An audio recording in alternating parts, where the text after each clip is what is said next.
Does it usually say? Pardon me? Does it usually say it's being recorded? It says recording it says right recording. now, so I think that we're good. It's a little hard to tell okay. because there's nobody else on the other end, so we can't we test if our sound is coming through, but I'm gonna hope that it is. No.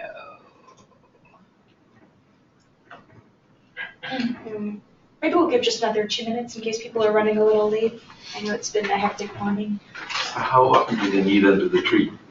As needed or on a schedule basis? Yeah, mostly as needed.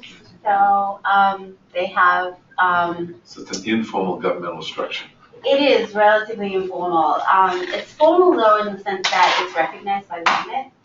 So yeah, so it's legitimate and has a sort of legislative basis, but it's informal in the way that it operates. So that's part of the difficulty is how do you reconcile the tension between formality and informality? Because the informality is part of its design, right? Like that's part of what you're recognizing even when you are legislating recognition of these institutions. But and that's what people value about it. That's part of what works. But then on the other hand, when you're coming at it from especially a constitutional perspective and human rights perspective, you want to build in safeguards and often there is like the tension around informality and flexibility that then it makes it much more subject to personality than you would sort of ideally want an institutional framework and structure and process to be. So yeah. Is there a documentation of the process? There used to be. So under the apostate legislation. So this is probably what you're going to present. So. Well, actually, not in that much detail. So I'm happy to talk about it. Under the apostate legislation, there was a sort of quadruplicate pad that they had to fill out, and one copy went to the plaintiff, one copy went to the defendant or respondent, and then one copy stayed with the traditional court, the traditional forum, and then one copy went to the magistrate's court.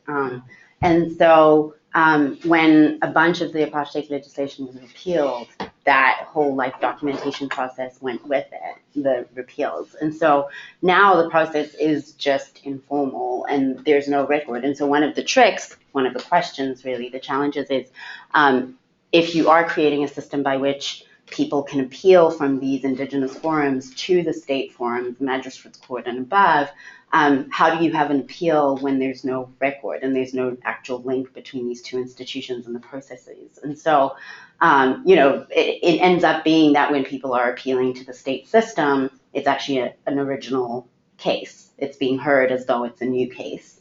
So, in that sense, then, it raises questions about how much are these indigenous forms really included in the justice system at large. So. But there was a law, I think, from the 1920s, and then is that what you're talking about? When was it repealed? So that law actually is what recognizes these institutions, and that hasn't been repealed. Oh, it has not. So parts of it have been repealed because it dealt with several different things that are no longer, acceptable under a democratic arrangement. Just basically kind of, it was a fundamentally segregationist rule. But then the pieces that have been retained are the pieces that regulate these forms and recognize their existence. But then there were subsequent pieces of law that were passed that kind of sort of like regulations that filled in the details of how these forms would work in conjunction with the state forms, and that's what was repealed. And that it was only, interestingly, it had only been passed in about 1960s, and then was repealed in the late 80s. So certainly in the last 20, 25 years, you've actually had somewhat of a vacuum in terms of the legal arrangements. So I just want to make sure everybody here knows each other. Bill, have you met everybody in the room? No. You have not? Okay, let's go around and just say who we are and what work we do here real briefly before Cindiso gets started. Yeah, and let me know if that is going to work. Yeah, no, I'm Okay. sure it will. I'm just going to minimize this for a sec, Yeah, just so that I that's can go good. to full screen. That's totally fine. So I'm Anya Weber from the Marketing and Communications team. I'm Karthik Trivedi. I'm from the research team. Karen Zimbrick from the research team. And Jillian McNaughton, faculty. Me, Lori Seymour, also from the research team. Bill Karen with the school. Lydia Landon, I'm a PhD student and graduate research assistant. And I'm Cindy Dimitri. So thank you so much for coming and hearing me talk about this project, which is, I've been working on it for, like 5.5 years now. So maybe longer actually, because I started the first round of sort of preliminary data collection was in late 2009, October 2009. And so, some of you would have seen the document that Anya circulated, and basically the sort of context of it all is that the South African government is trying to repeal the 1927 legislation and put in place a much more rigorous regulatory framework for these traditional institutions. And so part of it has to do with the fact that our Constitution recognizes Indigenous law, and it actually recognizes the fact that communities live according to their Indigenous principles and values, and as part of the right to culture. And actually, the Constitution has two provisions on the right to culture. One is an individual right to culture, so you as an individual can practice culture however you please, and a second one, which actually is a group right to culture. But even that is framed in terms of individual rights. So it's individuals basically have the right to club together to form and practice and sustain a culture.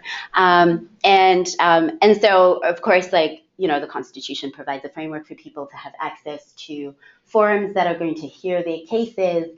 Specifically, it provides for regulation of courts. But then one of the questions on the table is, can you call these courts, right? So the image in the bottom right-hand corner is the Constitutional Court of South Africa.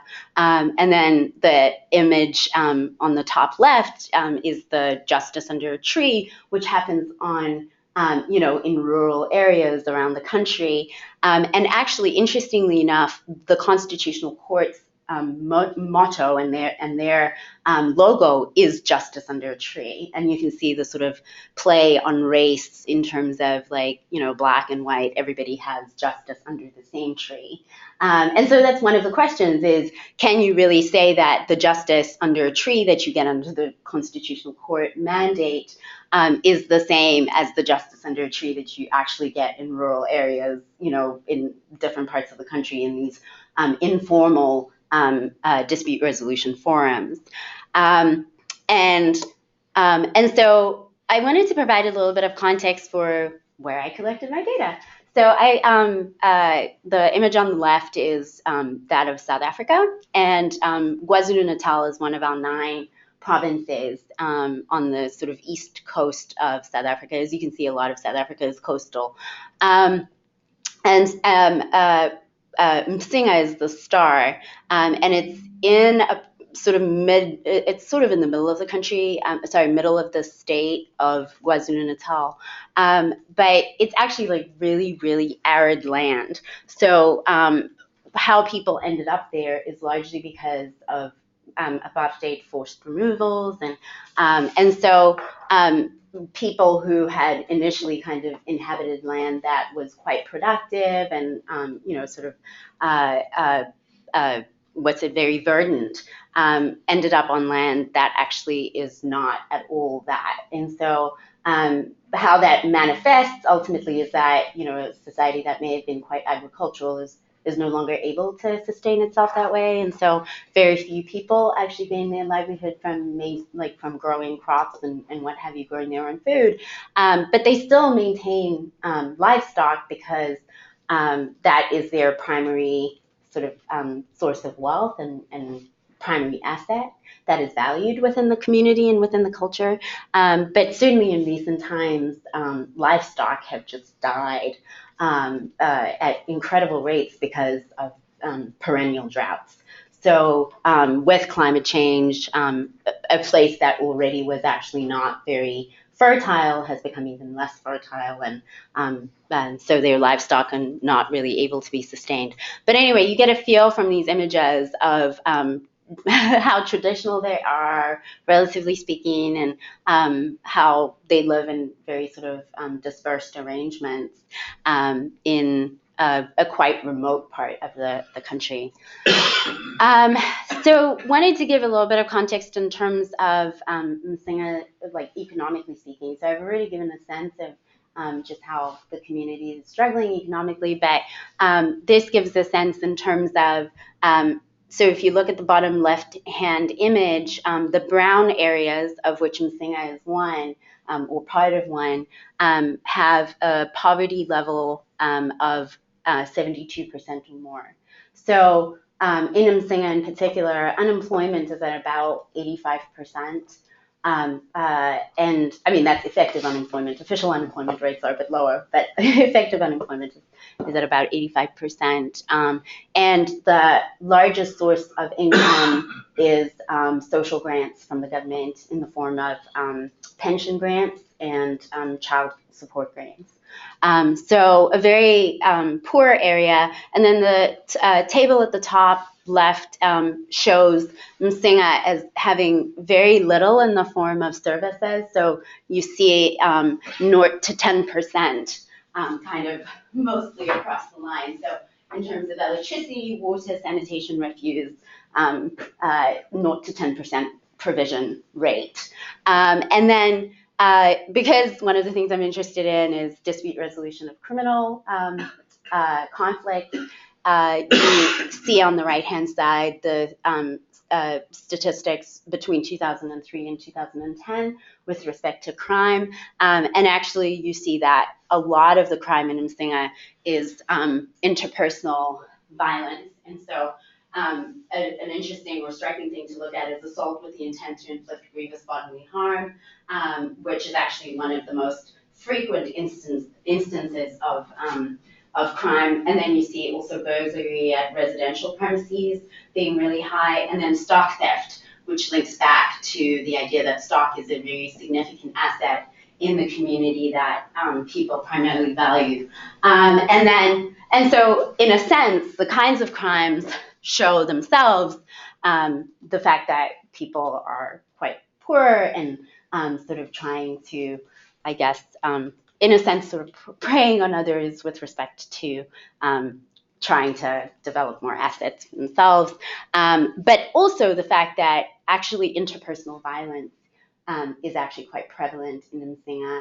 And one of the things that I'll come to talk to a little bit more, which relates to this particular piece, the illegal possession of firearms and ammunition, is the fact that Msinga has a lot of illegal gun possession, and that has like a very long sort of historical basis, largely to do with the fact that in the early days of colonialism, migrant labor patterns were established and forced migrant labor actually mostly, and the men would go to the mines and would be paid with firearms. And so Msinga has a lot of guns, and even though for the last century the government has been trying to pick those guns out and try to reduce the rates, like it just has not really been successful. So that contributes to the rapid escalation of conflict from just we had an altercation to I actually shot and severely wounded or even killed you. Okay, yeah. So just to be sure, these are the cases that were filed or reported versus or convicted or. Mm-hmm. So these are the ones that have been reported, not necessarily solved. And yeah, so that is actually an important question. And just to be sure, what do we mean by indigenous in this scenario? That's actually a very good question. So South Africa actually does have an indigenous population that you would typically refer to as like First Peoples, right? And those are the Khoisan, who I think technically are actually the first peoples in the world. And then we have more tribal or traditional groups, and so kind of maybe the second wave of peoples. The Khoisan, much like the Native Americans here in the U.S., were primarily obliterated by disease and war, and so they make a very small part of the sort of I suppose the cultural landscape around arguing for indigenous rights. And the Constitutional Court in South Africa has tended not to draw such a stark distinction between indigenous in the sense of Khoisan and indigenous in the form of traditional communities. And in fact, right now there's actually legislation on the table that will recognize the Khoisan for the first time, actually, like properly recognize them as legitimate communities that have their own indigenous rights. But that legislation, again, is composed, is simultaneously, like it regulates simultaneously the tribal or traditional communities as well. So, I mean, I think that because South Africa, the context is just so different, we haven't sort of thought about it or worried about it as much as you hear people kind of concerned about it in other parts of the world. And the local politics hasn't tapped very much into the language of the international indigenous rights movement. So I think that maybe at a point at which it does maybe come to tap into that more, you'll see much more of a kind of divergence in terms of making a claim for indigenous rights as being as distinct from tribal or traditional rights. So these codes that we are talking about, these are the tribal traditional. Okay. No. Yes. So is there a distinction between rural versus tribal and indigenous? Or? There is. So not all of the rural areas are necessarily tribal or traditional. Some of them are actually urban and peri-urban, but that's a very small part of them. So most are actually very rural and even deep rural. What they refer to as, yeah. And so what population percentage, national population percentage are we talking about in terms of people directly affected? About 46%. Yeah. That's it. So, I mean, the statistics wax and wane partly because of the migration patterns, sure. But yeah, it's about 46% of the population. That's huge. Yeah, it is really huge.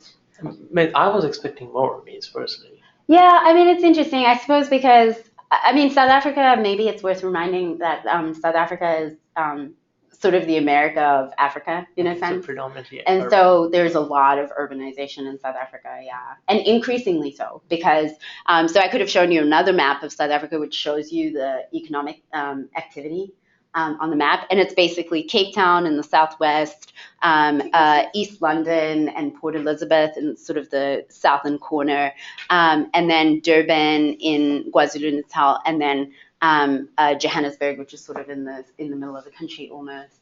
And everywhere else is basically like nothing.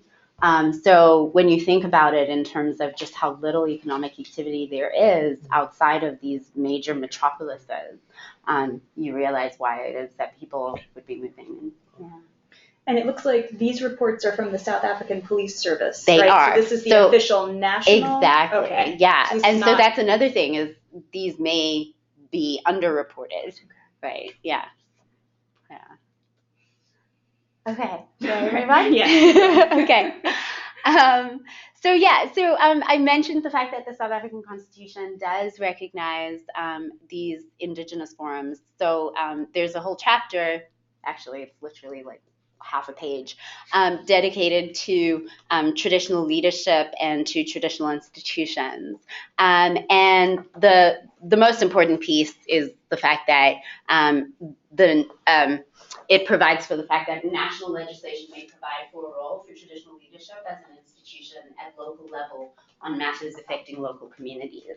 And so traditional courts, in a sense, are seen through that lens. But as I mentioned also, there is some sort of controversy around the fact that on one hand, the Constitution recognizes courts as courts and says, people have the right to have their matters heard in courts or an equivalent tribunal. But at the same time, you have the problem of these particular forms don't look like the state courts. And so, for instance, if courts are fundamentally defined by the fact that they're independent and impartial, well, these are not independent and impartial forms, right? They're very embedded in the social dynamics of that particular community, and are often strongly driven by personality politics. And so how do you then protect those as courts? And that's something that is yet to be resolved or addressed. So I spoke a little bit at the beginning in response to questions about South Africa's history.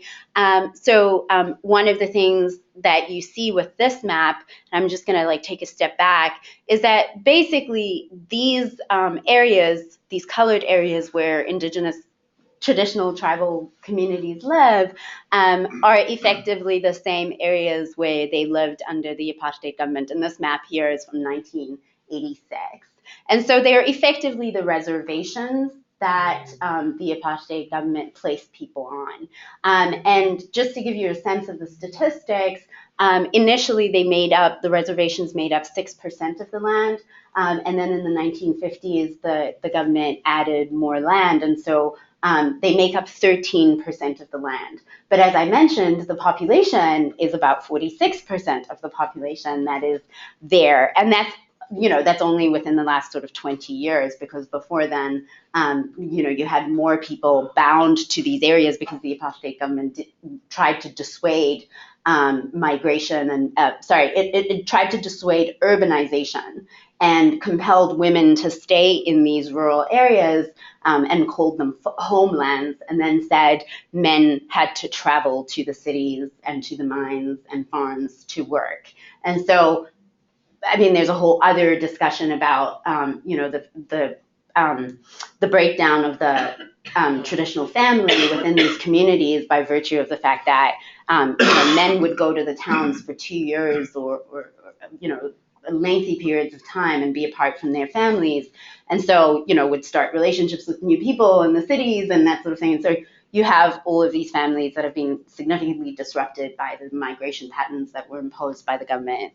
But with respect to the current sort of dynamics, one of the political pieces that's sort of hotly contested is the fact that the democratic government has effectively decided to keep these boundaries and kept the institutional framework that was set up by the colonial government as a way of like basically oppressing and segregating indigenous people into these reservations. I know, I show you your reaction.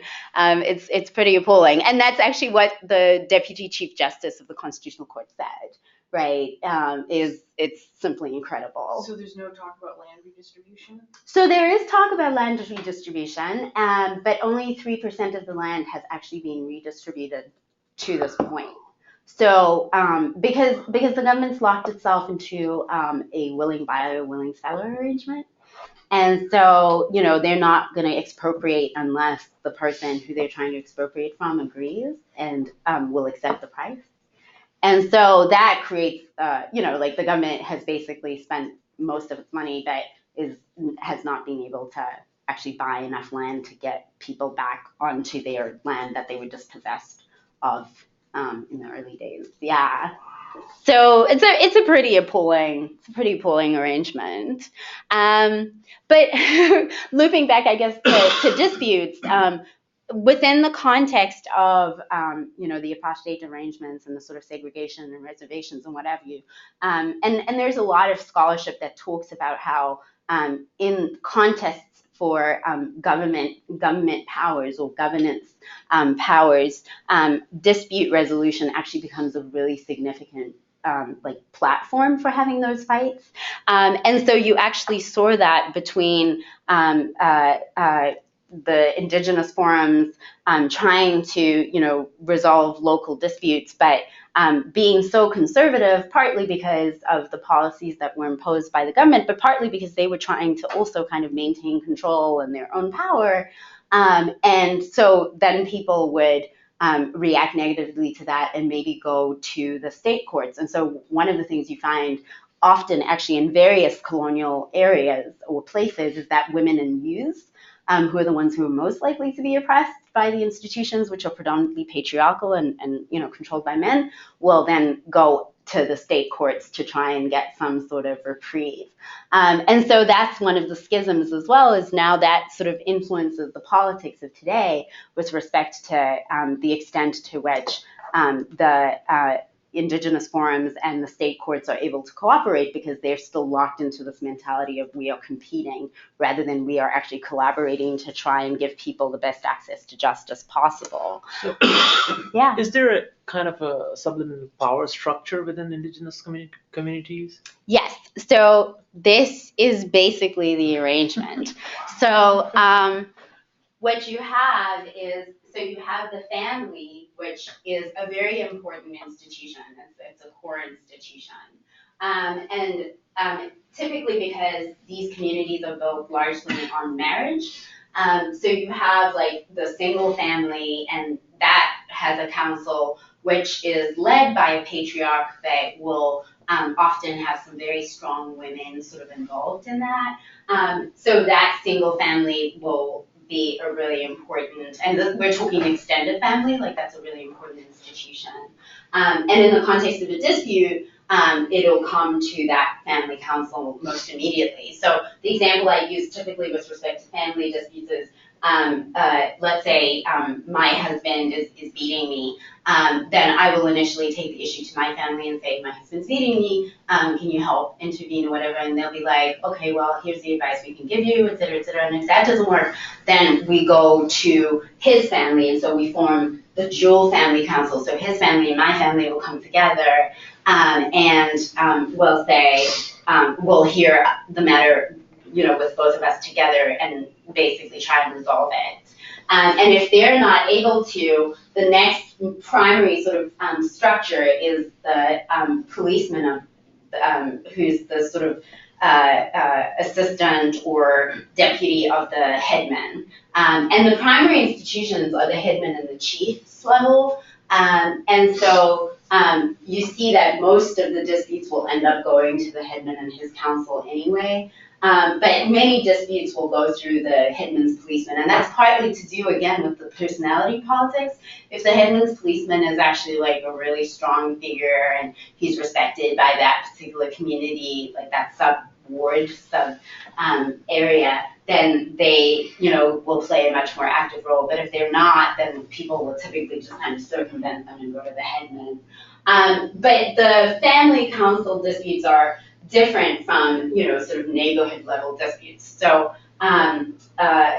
if a conflict, for instance, arises between me and my neighbor, and, my neighbor stole my chicken, or at least I suspect that my neighbor stole my chicken and had it for dinner, then I might go to my neighbor up first and say, like, why would you do this?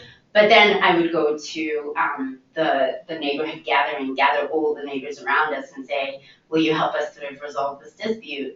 Because, obviously they've offended me, can you help? So then the neighborhood gathering will try and resolve it. And if that doesn't succeed, you go to the next level, which is the ward. And the ward is basically the area that coincides with the headman's jurisdiction, but they can sit on their own as well and resolve a dispute without the headman, because once the headman is involved, it becomes a little bit more formalized as a dispute. And so, and then of course, like, it can go through the various steps. And so the main sort of institutions are the headman and his council, and the chief and his council. And the chief's council is made up of the headman in his area. And they will be the sort of ultimate appeal structure within that particular village or traditional group, tribe, is the former term that was used. And then you see the state institutions sort of at the periphery. And the primary competition, I would say, is between the headman and the police. But there's also a significant amount of competition between the chiefs and headman's council and the magistrates court. And in fact, the current legislation that's on the table to try and repeal the 1927 legislation that regulates the space is attempting to make the chief and headman's council equivalent in standing and the status of its decision with the magistrate's court, which is a very controversial thing because, you know, a lot of people feel like, well, maybe the chief's court should be above, but then a lot of other people feel that the chief's court actually should be below, because he's not necessarily complying with state laws. And he doesn't have the, you know, level of training or whatever that the magistrate may have. And the magistrate's court is the entryway into the state system, because from there you get the high court, and then from the high court you get the Supreme Court of Appeal, and from the Supreme Court of Appeal you go to the Constitutional Court, which is the ultimate court on all constitutional matters. So, so there's some other forums, sort of sub-forums, which I won't talk much about, but they're very interesting in their own right because they deal with like sort of gendered conflict. And so Umsholwe Ntombi, the one on the left, basically kind of resolves issues of women's virginity or not. And so, you know, if a young woman is being accused of not being a virgin, then she's the one who basically inspects and, you know, resolves that conflict.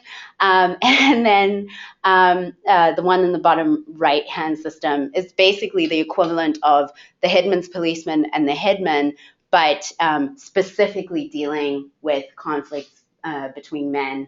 And so, you know, where men have violated the male ethical code, because there is a male ethical code sort of agreed by the men. And so if you violate that, then you have to go through this particular system, which will discipline you and bring you back into order. So how formal are these institutions? Not in a constitutional sense, but how formally are they accepted within the society? Well, they're very formal in the sense that people like when you ask them, like, you know, what do you do in a case like this? People have a general sense of there's a knowledge base, this is like what how you do. Okay. Yeah. And if you don't follow the order, people will also be like, oh, you didn't follow the order. You were supposed to have gone there first. But I assume the neighborhood gathering or ward gathering, they are kind of ad hoc, informal? Yeah, they're quite ad hoc. Yeah, they just kind of get, I mean, people know who's going to be there because, you know, it's so people, the people around I'm trying you. to understand, like, people call upon that, okay, we need to have this neighborhood gathering. Yes. Or does that happen ad hoc? Like, we have this dispute. Society should help us, or somebody should come in. Yeah, that's basically what happens. Does everybody in the neighborhood gathering, everybody has the right to come? So very good question. So again, it's a very patriarchal society. And so when we talk about everybody, we're actually talking about all of the men, and like men above a certain age. So teenage men are not considered men, which young men are considered men. So you have to be at least like sort of 23, 25. It's kind of a loose. So when you were saying that women were playing more of a role in the single family and the dual family relationships, is that in an advisory role, or is it an authoritative role? It's largely in an advisory role. I mean, it's kind of soft power, more so than it is like actual formal power. The main sort of power holder in that context is the patriarch, and that's the man who's the oldest male in the family alive at that time. So in some ways, this is probably a silly question, but I'll ask it anyway. How far has any woman gone in any of the systems? Not very far. That's a good question. So they're not very far. So technically speaking, women really don't have any formal roles in this institution, except for that single woman who gathers with some other women to inspect virginity and what have you. But there is another institution that sort of parallels the chief and his council, which is a construct of legislation. So it's called the Traditional Council, and legislation passed in 2003 put it in place to say that they have to bear responsibility for legislating, for basically sort of legislating and administering the community. So they're kind of like the ultimate sort of decision-making body. The chief is a member of that just because he's the chief. But that institution has to have a third of its membership be women. and 40% of the people in that institution are appointed by the chief, and then 60% are elected democratically. So that institution has kind of sort of shifted the dynamics in terms of women's roles quite a bit, because now you have these women who are part of this council, which is recognized as having quite a bit of, power and an important role. But aside from that, there aren't any women in this setup. Yeah. So were you actually able to attend any of these things to study it?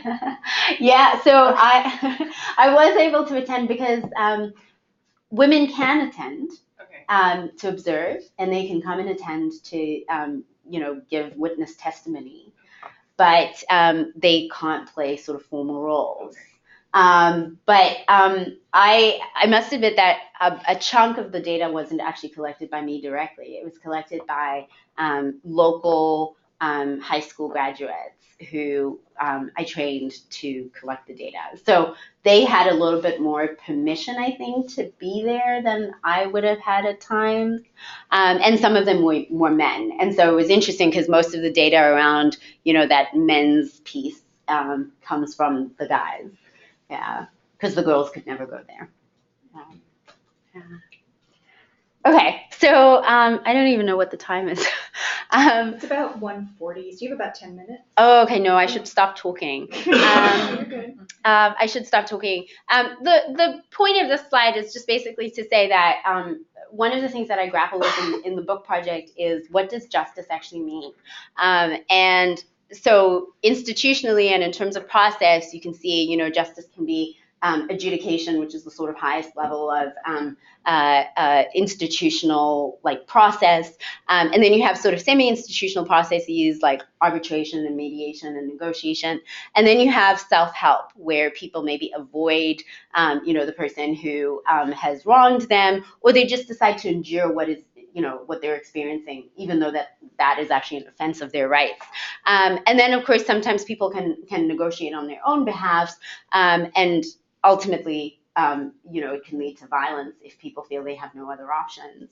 And the trick is that in Msinga, unfortunately, it often looks like things do end up leading to violence. And so one of the things that I find that the institutions haven't really thought about is the ways in which, so they've done this for, centuries basically, and they think of themselves as, we're an age-old institution, this is what we do, we use these methods that are familiar and they work.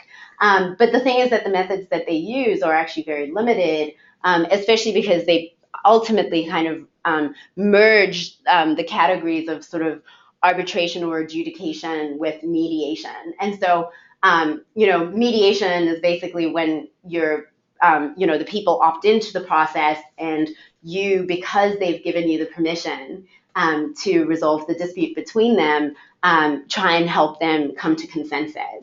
But then adjudication is different, and arbitration is somewhat different. Arbitration, the people opt in, but they've given you the power to make the decision. It's not them having to agree on an outcome. It's you who gets to make the decision. And adjudication is different still in that, they don't even have to opt in.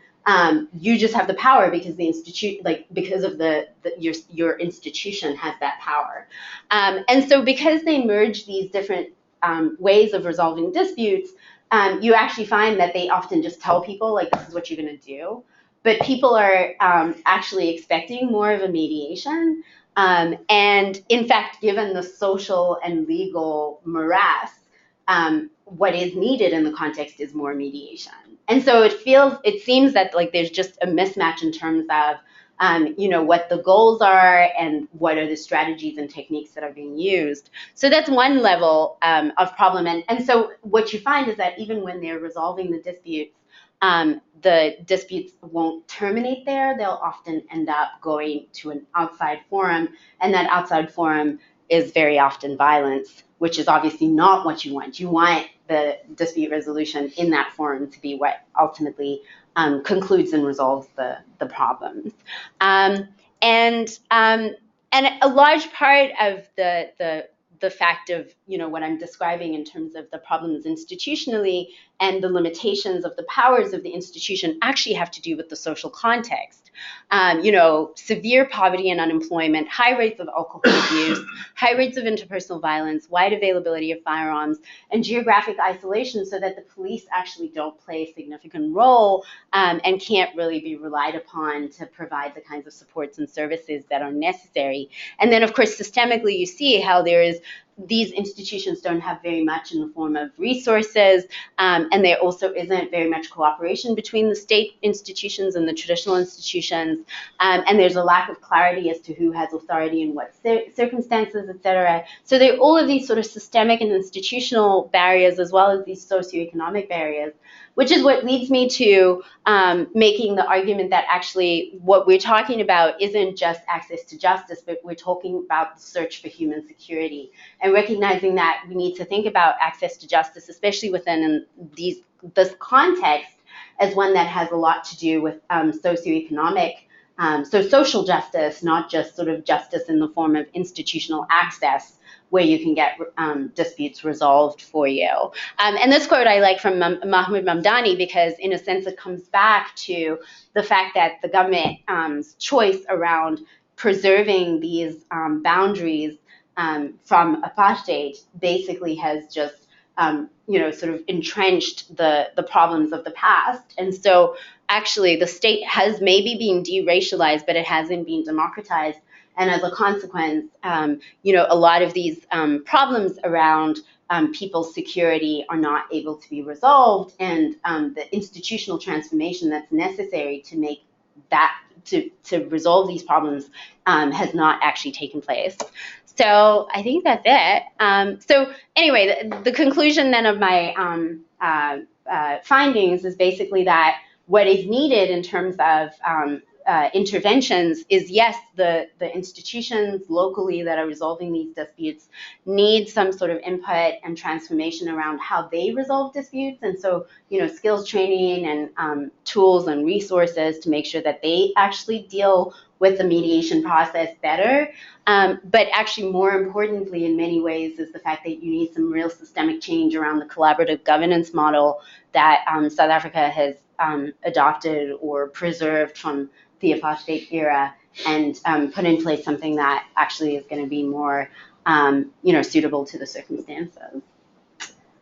And that's it. Thank you so much for your patience. Cindy, so when is your book about this coming out? Yeah, I'm hoping next semester. But Next semester? yeah, 'Cause but we I need accepted it to. for publication, It has, yeah. So I need to kind of finalize my edits. Got Next another semester. round of edits, Okay. and then yes. Definitely hopefully. keep me posted, and I'll make sure everybody knows. Thank you. Yeah. Absolutely. Yeah. This is fascinating. Means it kind of mirrors in some ways my experience in India, where the Indians have the local governance structure, and how some of this part of the structure is systematized and part of it is not. So it is fascinating to look at certain cases which makes total sense, and how Indian government dealt with the tribal population, where tribal population has much more autonomy, and government has kind of a handoff approach.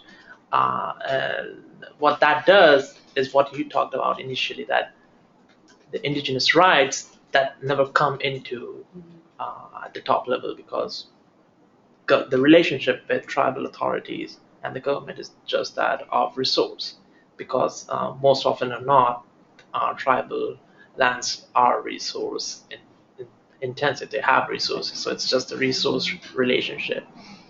And then the Panchayat Raj institutions, that is pretty much like village councils, it kind of mirrors, and the gender roles.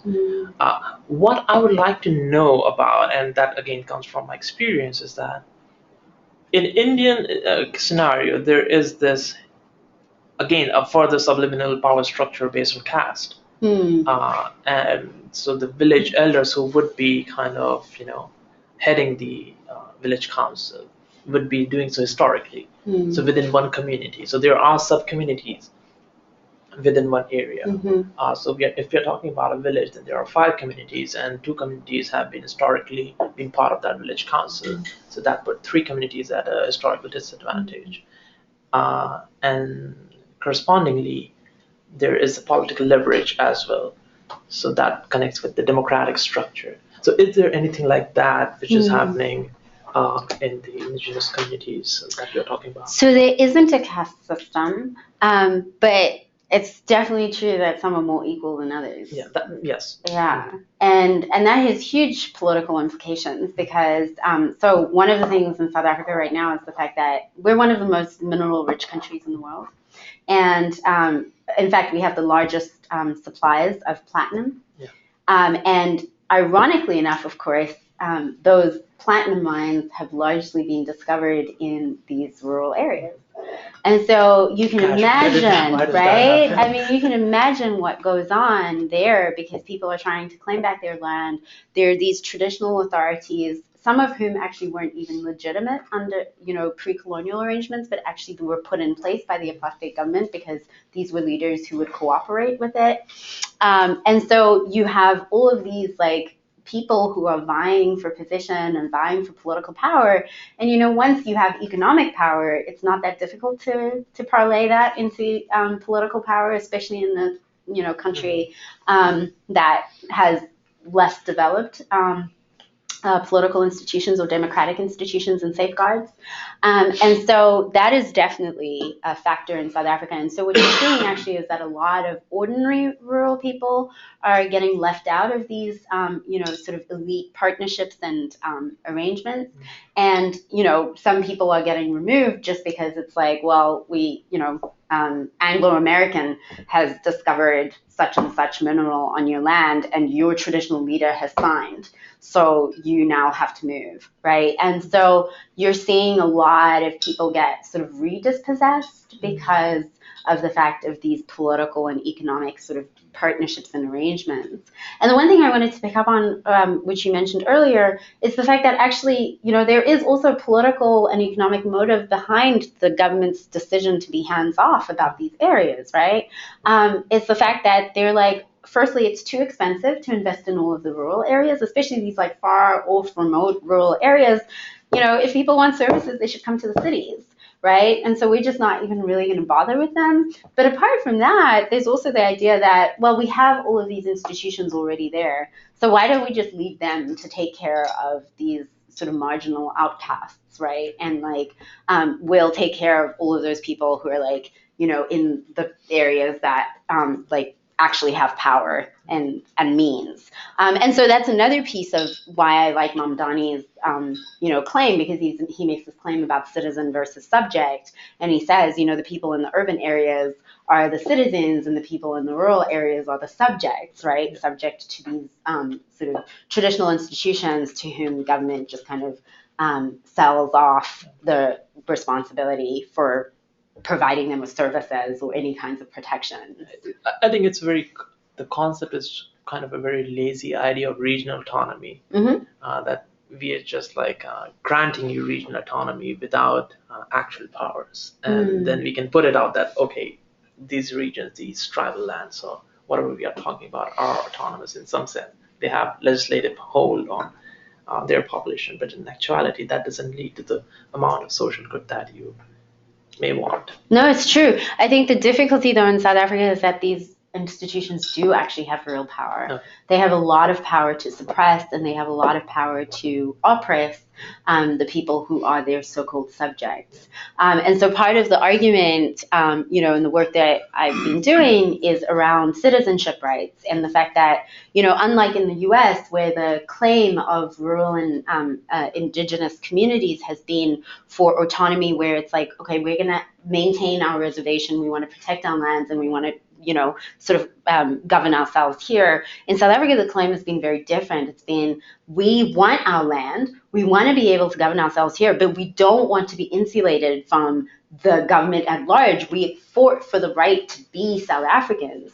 And so we want to have, full citizenship rights, full access as South Africans.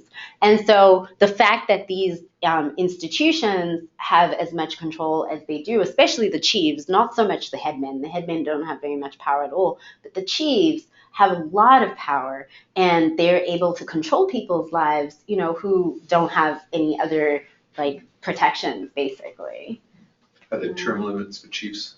No, they don't just have. Yeah, you just kind of. In fact, the two chiefs in the area that I have been working in, both of them just died within the last 5 years. In fact, one died last year, and he was 95. So would it be family lines that Yeah. go through the chiefs? So Yeah. So there is already a power structure established by that. Right. Yeah. do you see any change given the discovery of wealth in the very rural areas that there's more power, there's more influence that those folks might have just because of the economy? Well, there is more power and influence. The only unfortunate thing is that it's concentrated at the very top level. So, ordinary people who are living in those areas don't actually, there isn't much trickle down. And so, and again, it's because it's so much personality politics involved, right? The system is largely built on personality sort of politics. And so these traditional leaders, whether their people will benefit or not, is contingent upon how good the traditional leader is, right? And how ethically he's going to conduct himself in recognizing that his responsibility is to his people rather than just to lining his own pockets. Can they ever rule, can they move a chief out if they feel like the chief is not being representative? Or in the old days they could. So pre-colonially they could, but their power to be able to oust a chief was really based in the fact that they could basically like deny him support in terms of if the tribe was going to go to war, they would say, we're not going to support you. They could leave, right, and be like, we're taking the land, we're actually seceding. But now they actually, and the last thing, a really important piece is the fact that actually the chief was accountable to them. So for his position, he had to answer to the people. But the apartheid government flipped that so that traditional leaders, in order to have office, are accountable to the government. And so now traditional leaders get their certificate of, legitimacy from the government, not from the people that they are supposedly, responsible for. So those people have very little power to say, we don't want this chief. And if they do actually try to do that, the chief already has so much power and like relational ties and political ties with like, the politicians who ultimately have to approve that chances are very slim that, the ruling party is going to be like, yeah, we're taking this guy out, even though we have all of these like, mining deals with him, so it's a very sort of tricky situation. Excuse me. No, that's fine. Thank you so much for coming. Yeah, it was Thank you great. very much, Cindy. Great. So we really appreciate it. Thanks, everybody. Thank you. Yeah, and feel free to just throw me a question afterwards as well. Like, feel free to let me know if you want to know anything more in a different context. How much democratic participation are we looking at? Are these people integrated democratically? How much democratic participation? Yeah. Oh, that's another really significant thing, is the fact that the African National Congress, the ruling party, believes that the traditional leaders bring the rural vote. So They believe that, and actually their support is declining in urban areas. So the bulk of their support is coming from rural votes, and they believe that it's traditional leaders who bring them the rural vote. And is that the case? Does that There's some studies that call that into question, really shed doubt on that, but there hasn't been anything like really systematic and comprehensive, so we don't know. So maybe that's what we need to study, right? It's like, let's wait for the next election. is it true that they bring the rural vote? Because it might be such a game changer. Thank you so much, Bill.